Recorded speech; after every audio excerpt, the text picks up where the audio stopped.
Super Saravana ஸ்டோர்ஸ்ல December 16 இருந்து ஜனவரி 15 வரைக்கும் ஒவ்வொரு பிரான்ச்லயும் ஒரு கஸ்டமருக்கு ₹1,00,000 மதிப்புள்ள தங்க நகை பண்டிகை பரிசு. சொந்த வீடு வாங்க ஸ்டெப் ஸ்டோனுக்கு வாங்க. Step stone. சித்தர்கள் வந்து பார்த்தீங்கன்னா அப்போ என்ன மெர்க்குரி என்ன சொல்லுவாங்கன்னா ரசக்கலவை அப்படின்னு சொல்லுவாங்க. அது வந்து கலவுக்கெல்லாம் சொல்கிற வார்த்தை. அந்த மெர்க்குரியை கோல்டாக வந்து அவங்க அன்னைக்கு மாற்றி காமிச்சிருக்கிறாங்க. ஸோ இன்றைக்கி இது பண்ண முடியுமா அப்படின்னு சொல்லி நாம் இன்றைக்கி டெக்னிக்கலாக நம்ம அதை வந்து அனாலிசிஸ் பண்ணி பார்த்தோம் அப்படின்னா சாத்தியம். டெக்னிக்கலாக வந்து இதை நம்ம பண்ண முடியும் அப்படின்னு நம்ம ப்ரூவ் பண்ணலாம். ஏன்னா இன்றைக்கி இந்த ரியாக்ஷனை அச்சீவ் பண்ணுறதுக்கு நீங்கள் நிறைய செலவு பண்ணணும். அதே மாதிரி இந்த நியூக்ளியர் ரியாக்ஷனுக்கு உண்டான இப்போ ஹசார்ட்னஸ் இருக்குது இல்லையா, இது எல்லாமே நீங்கள் நம்ம வந்து அதை பை ப்ராடக்ட்ஸ் எல்லாம் நம்ம வந்து வித்ஸ்டாண்ட் பண்ணணும். நிறைய ப்ராசஸ் இருக்குது இன்றைக்கி அச்சீவ் பண்ணுறதுக்கு இன்றைக்கி. பட் அன்னைக்கு அவங்க வந்து ஹெர்பல்லையே அதை அச்சீவ் பண்ணியிருக்கிறாங்க. வந்து பார்த்தீங்கன்னா மருதநாயகம் அப்படின்றது மதுரையில் வாழ்ந்த ஒரு மிகப்பெரிய வீரன், ஒரு மாவீரன். நீங்கள் வந்து பார்த்தீங்கன்னா அன்இமேஜினரி அப்படி ஒரு பர்சன் இருந்திருப்பாரா அந்த காலத்துலேயே பார்த்தீங்கன்னா வர்மக்கலை. அவர் மருதநாயகன்றவர் யாருன்னா ஒரு இஸ்லாமியர். இஸ்லாமியர், அதுதான் முக்கியம். மருதநாயகம் அப்படின்றவர் நிறைய பேருக்கு தெரியாது. கண்டிப்பாக நான் சொன்னேன். அவர் வந்து அவருடைய பேர் வந்து முகமது யூசப் கான். அவருடைய பேர் வந்து முகமது யூசப் கான், கான் சாஹிப் அப்படின்னு சொல்லி அவர் கூப்பிடுவாங்க.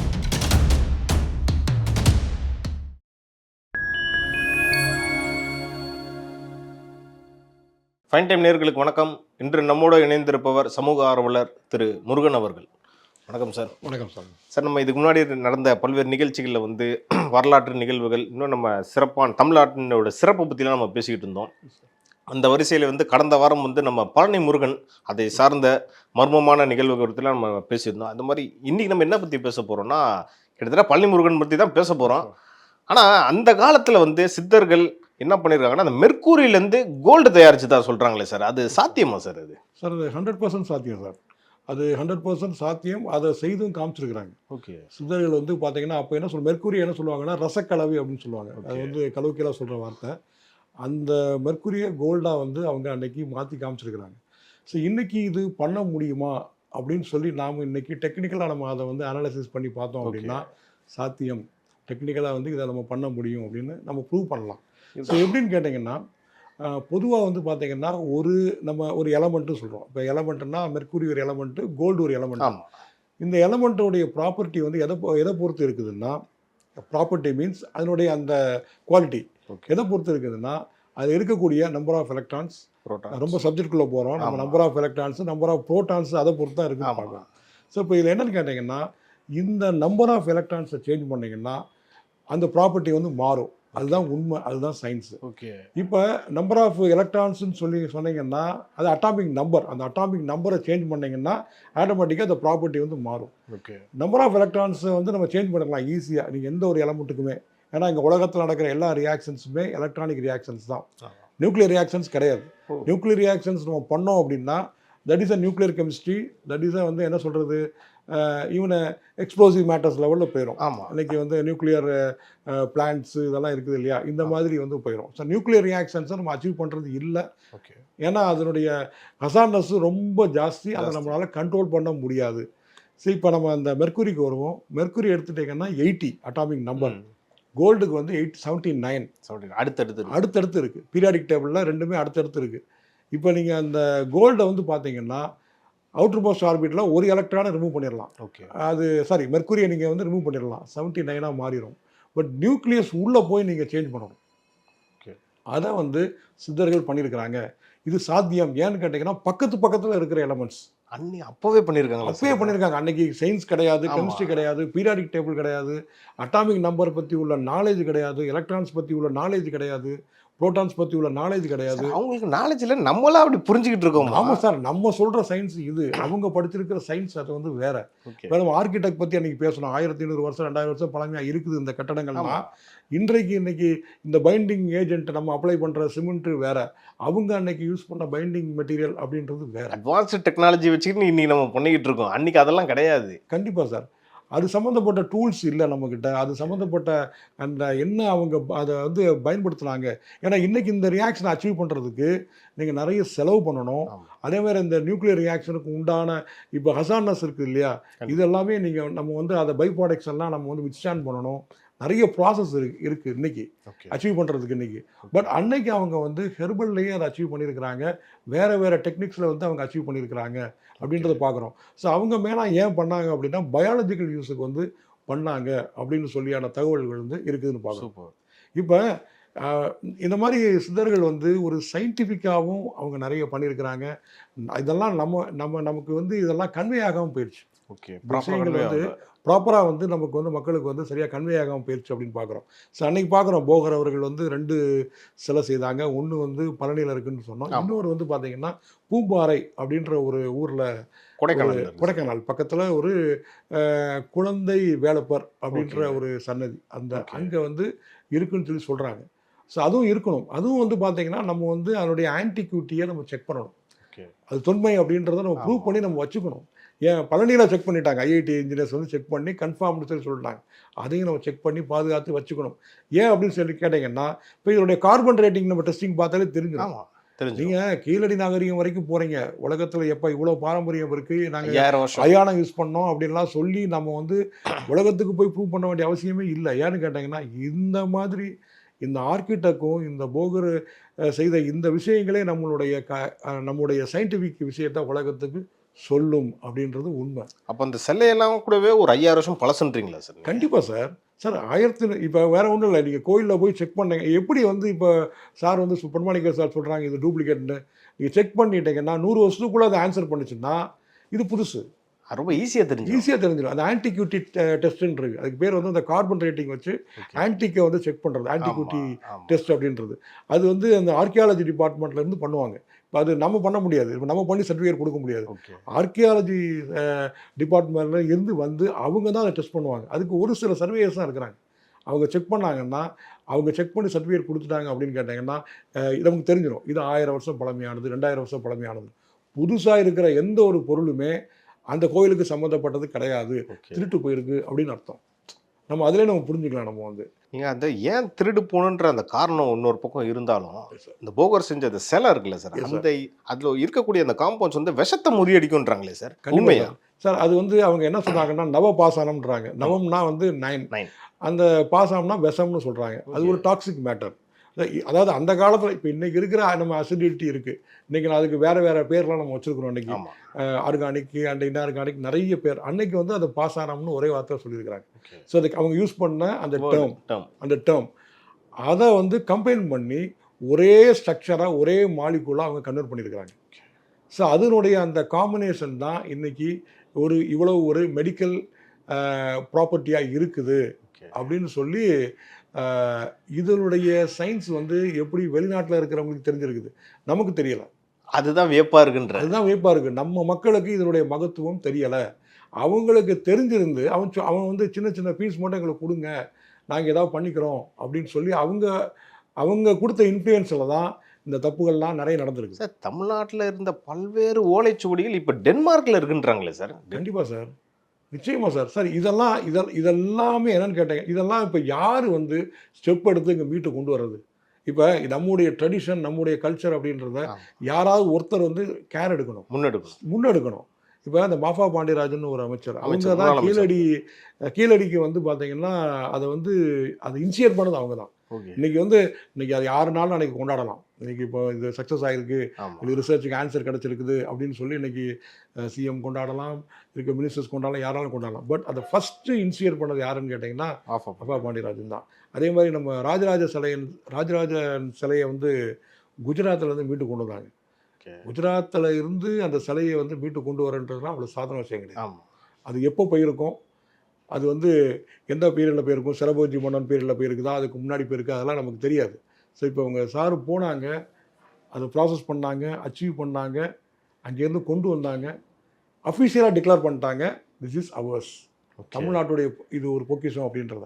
இதுக்கு பின்னாடி என்ன நடந்திருக்கலாம் நமக்கு தெரியாது. ஏன்னா தமிழர்கள் இவ்வளவு அறிவார்ந்த ஒரு சமுதாயத்தை சேர்ந்தவர்கள்ன்ற நம்ம இவ்வளோ பெருமையாக பேசினாலும் இது எங்கே சார் தடைப்பட்டு போச்சு? இது அந்த இவ்வளோ சொன்னீங்களே இந்த ஓலைச்சுவடிகளில் இவ்வளோ அறிவார்ந்த விஷயம் இருக்குன்றது அப்படியே தடைப்பட்டு போயிருக்கே சார் இவ்வளோ வருஷமா. சார் அது தடைப்பட்டு போனதுக்கான காரணம் என்னென்னா இது கன்வே ஆகலை.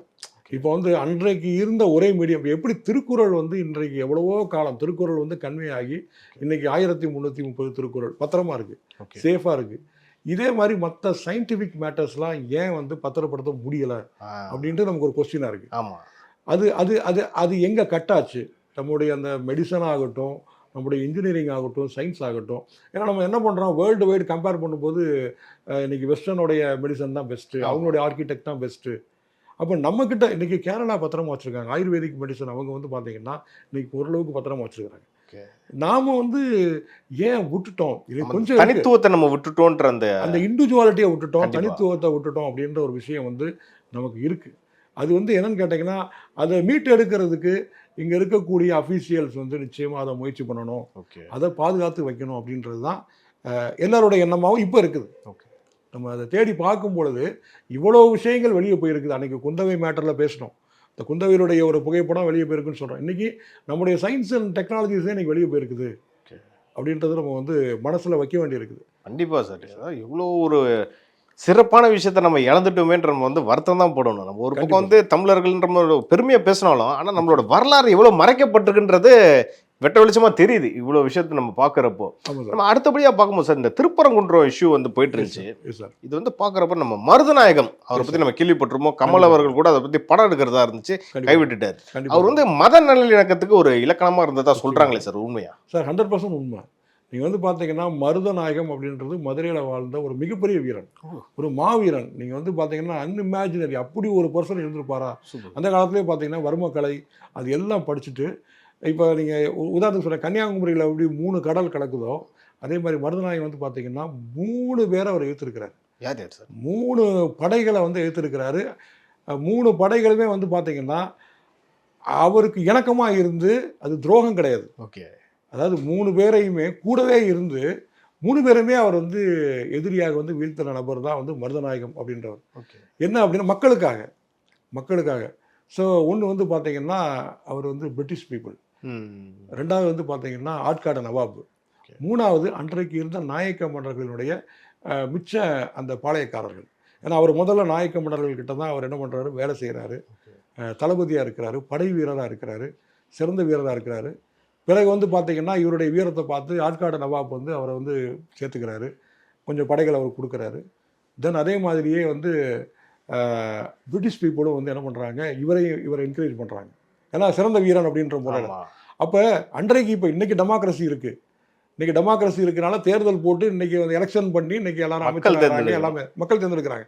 அன்றைக்கு அப்படி கிடையாது, யார் வீரனோ அவன் தான் ஆளுமைக்கு வருவான். அந்த மாதிரி வந்தவர் தான் மருதநாயகம். அப்படி வரும்பொழுது இவரை அவங்க பயன்படுத்த பார்க்குறாங்க. முதல்ல அவர்கிட்ட அவர்கிட்ட வீழ்ச்சி அடைந்தது யாருன்னா நாயக்கர்கள். அடுத்தது 2வது வந்து பார்த்தீங்கன்னா ஆட்காடு நவாப். ஸோ ஆட்காடு நவாப் என்ன பண்ணுறாரு, இவர்கிட்ட வந்து அந்த திண்டுக்கல், மதுரை, திருநெல்வேலி இந்த பகுதியெல்லாம் அவர் ஆள்றாரு. அப்போ படைகளுக்கு ஒரு சின்ன படையை கொடுத்துருக்கிறாரு. அப்போ வரி வசூல் பண்ணுறது இதெல்லாமே பண்ணிகிட்டு இருக்கிறாங்க. ஒரு காலகட்டத்துக்கு மேலே என்ன சொல்கிறாங்க, இவர் மக்களை க்ரஷ் பண்ண விரும்பலை. ஏன்னா அவர் வந்து மக்களினுடைய நாயகராக இருந்திருக்கார். அன்னைக்கு மக்களை க்ரஷ் பண்ணி நீ கொண்டு வா, மீனாட்சியம்மன் கோயிலேருந்து அதெல்லாம் எடுத்துகிட்டு வா, அந்த வசூலெலாம் என்னாச்சு, இதென்னாச்சு அதனாச்சுன்னு கேட்கும்போது கடைசியில் இவர் ஒன்றுமே செவி மடுக்கலை, அதுக்கு ரெஸ்பான்ஸ் கொடுக்கவே இல்லை. ஒரு கட்டத்தில் என்ன பண்ணுறாங்க, இவன் சொன்னதை கேட்க மாட்டேங்கிறாங்கன்னா அவர் ஒரு படை அனுப்புகிறார்.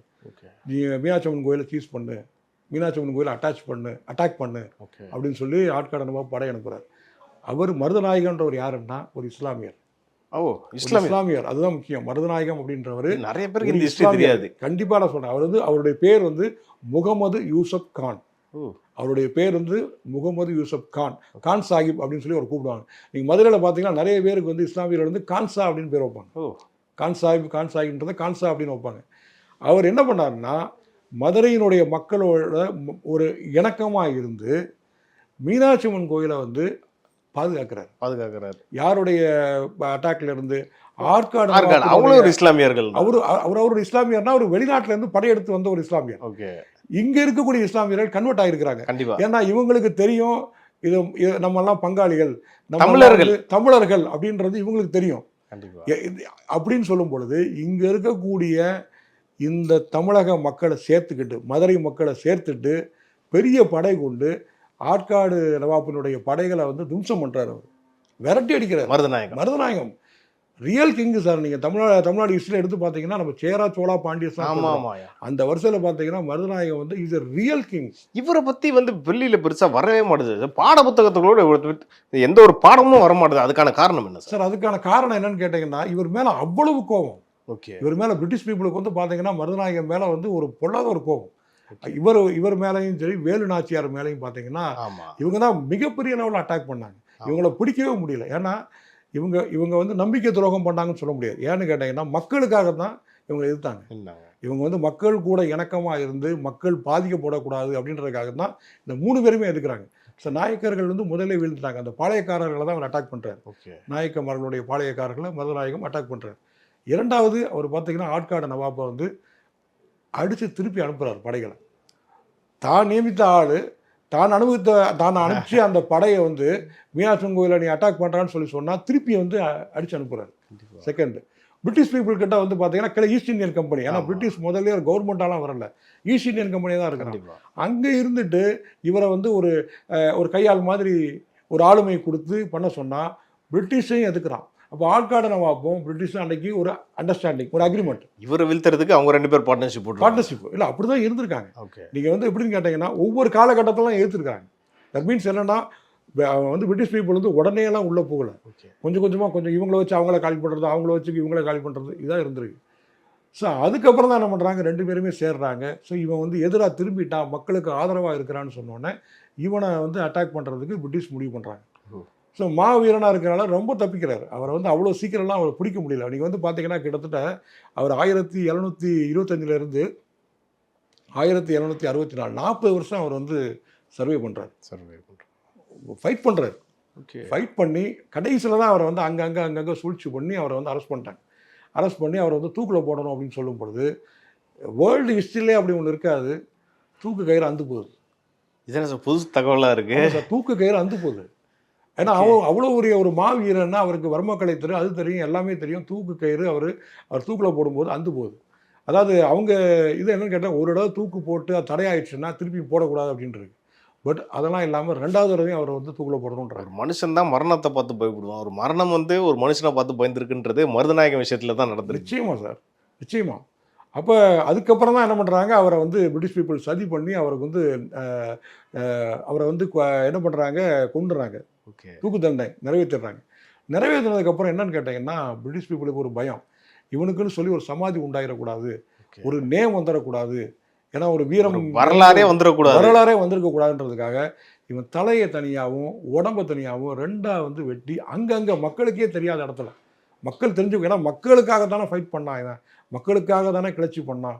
ஏன்னா ஒரு பாண்டிங் கிரியேட் பண்ணார். அன்றைக்கி வந்து இவங்க என்னென்னா தமிழர்கள் அப்படின்ற ஒரு அட்டாச்மெண்ட்டில் இங்கே இருக்கிற முஸ்லீம்ஸும் சரி ஹிந்துஸும் சரி யுனைட் ஆனாங்க மருதநாயகத்தால், முகமது யூசப் கான் அவரால். ஓகே. அப்போ வந்து இவருடைய அந்த பாடி எங்கே வச்சுருக்கோன்றது கூட சொல்லக்கூடாது வெளியில் அப்படின்னு சொல்லி பிரிட்டிஷ் பீப்புள் சைலண்ட்டாக அதை பண்ணாங்க, கிளியர் பண்ணாங்க. ஆனால் தகவல் என்னன்னு கேட்டிங்கன்னா இப்போ அது ஒரு ரிசர்ச் போயிட்டுருக்கு. ஒன்று வந்து ஸ்ரீரங்கம் பக்கத்தில் எங்கேயோ ஒரு இடத்துல பண்ணியிருக்கிறாங்கன்ட்டு. இன்னொன்று வந்து பார்த்தீங்கன்னா மதுரையில் செம்மட்டிபுரம்னு ஒரு ஊர் இருக்குது, அங்கே ஒரு ஜும்மா பள்ளிவாசல் இருக்குது. அந்த பள்ளிவாசல் பக்கத்தில் தான் அவர் அடக்கம் பண்ணியிருக்கிறாங்க. அங்கே ஒரு தர்கா இருக்குதுன்னு சொல்கிறாங்க. ஏன் சொல்கிறேன்னு கேட்டிங்கன்னா இப்போ நம்ம திருப்பரங்குன்றத்தை கனெக்ட் பண்ணும்போது, ஸோ நான் கனெக்ட் பண்ணி பார்க்கும் பொழுது அங்கே இருக்கிற முஸ்லீம்ஸோ ஹிந்துஸோலாம் இப்படி சண்டையோ போட்டுக்கலாம். கண்டிப்பாக இல்லை. நீங்கள் வந்து பார்த்தீங்கன்னா இங்கேருந்து வெளியிலேருந்து பாலிடிக்ஸ் பண்ணும்பொழுது தான் வந்து இல்லை இது இப்படி அப்படி அப்படிலாம் சொல்கிறாங்க. அங்கே இருக்க மக்களே அதான் சொல்லிக்கிட்டு இருக்காங்க. மக்களே தான் சொல்கிறாங்க. மக்களே வந்து பார்த்தீங்கன்னா அங்கே வந்து ஒரு சண்டையை போடணும் இதை வச்சு அப்படிலாம் கிடையாது. இப்போ நீ கும்பிட்றியா, நீ கும்பிட்டுக்கோ, கோயிலுக்கு போகிறியா போய்க்கோ, நான் தர்காவுக்கு போகிறேன்னா போய்க்கிறேன். இப்போ என்ன வெளியில் வா, கை கொடுப்போம், நீ எனக்கு ஸ்வீட்ஸ் கொடுத்தா நான் சாப்பிட்றேன், நான் கொடுத்தா நீ, இதுதான் அங்கே இருக்கக்கூடிய விஷயமே. ஆமாம். இப்போ என்ன பண்ணியிருக்கலாம்னா இப்போ இவங்க ஒரு பீஸ் மீட்டிங் மாதிரி போட்டு சரி நீ தீபம் ஏற்றுறியா, 2 பேரும் ஏற்றுவோம், இது தமிழரோட அடையாளமாக வச்சுக்கோ, ஆமாம், இது வந்து தமிழர்களுடைய அடையாளமாக வச்சுக்கோ அப்படின்னு சொல்லி தீபம். இப்போ அது தீபம் ஏற்றுறது பாண்டியர்கள் காலத்தை ஏற்றிருக்கிறாங்க. ஆமாம். அந்த தீபம், அந்த விளக்கு தூண் அப்படின்றது வந்து பார்த்தீங்கன்னா பாண்டியர்களுடைய காலத்தில் அதெல்லாம் இருந்திருக்குன்னு சொல்கிறாங்க. அது வந்து not only for Karthigai Deepam, ஒரு மலையில் வந்து ஒரு அடையாளமாக அது வந்து நடத்திருக்கு. விளக்குத்தூண்னு ஒரு பகுதி வந்து மதுரையிலே இருக்குது. விளக்குத்தூண், அது ஒரு விளக்குத்தூண் அப்படின்னு மதுரையிலே இருக்குது. இது வந்து பாண்டியர்களுடைய கலாச்சாரம். அப்போ என்னன்னா 2 பேருமே கம்பைன் பண்ணி கூட அந்த விஷயத்தை வந்து செய்திருக்கலாம். இது வந்து மதத்துக்கான பிரச்சனையே இல்லைங்கிறீங்க இது. கண்டிப்பாக 100% கிடையாது. இப்போ கேரளாவில் வந்து பார்த்தீங்கன்னா உங்களுக்கு சபரிமலைக்கு போகும்போது பேட்டை துள்ளல் செய்துட்டு அதுக்கப்புறம் சபரிமலைக்கு போவாங்க. ஸோ இந்த வழக்கம் வந்து கேரளாவில் வந்து இருக்குது. இதே மாதிரியே நீங்கள் ஏன் திருப்பரங்குன்றத்தை ஏன் நீங்கள் மாற்றக்கூடாது? இங்கே தர்கா இருக்குது, இங்கே வந்து இந்த தீபத்தூண் இருக்குது, இது யாருக்கும் சொந்தம் இல்லை, இது தமிழர்களுடைய ஒரு அடையாளம். 2 பேருமே நீங்கள் செலிப்ரேட் பண்ணுங்கள், செக்யூரிட்டி போட்டு நீங்கள் பண்ணலாம் இல்லையா? அந்த மாதிரி செஞ்சுட்டு போயிடலாம் இல்லையா? கண்டிப்பாக சார். தமிழ்நாட்டில் வந்து இந்த மத நல்லிணக்கம்ன்றது என்றைக்குமே தமிழர்கள் மத்தியில் இருக்கும். அதுதான் வந்து தமிழர்களும் நம்பிக்கிட்டு இருக்காங்கன்றது நமக்கு வந்து நல்லாவே புரிஞ்சிருக்கு. இதே மாதிரி அடுத்தடுத்த நிகழ்ச்சிகளில் இதே மாதிரி தமிழ்நாட்டோட சிறப்பை பற்றி நம்ம இன்னும் டீட்டெயிலாக பேசலாம் சார். உங்கள் நேரத்துக்கும் கருத்துக்கும் ரொம்ப நன்றி சார். Thank you sir.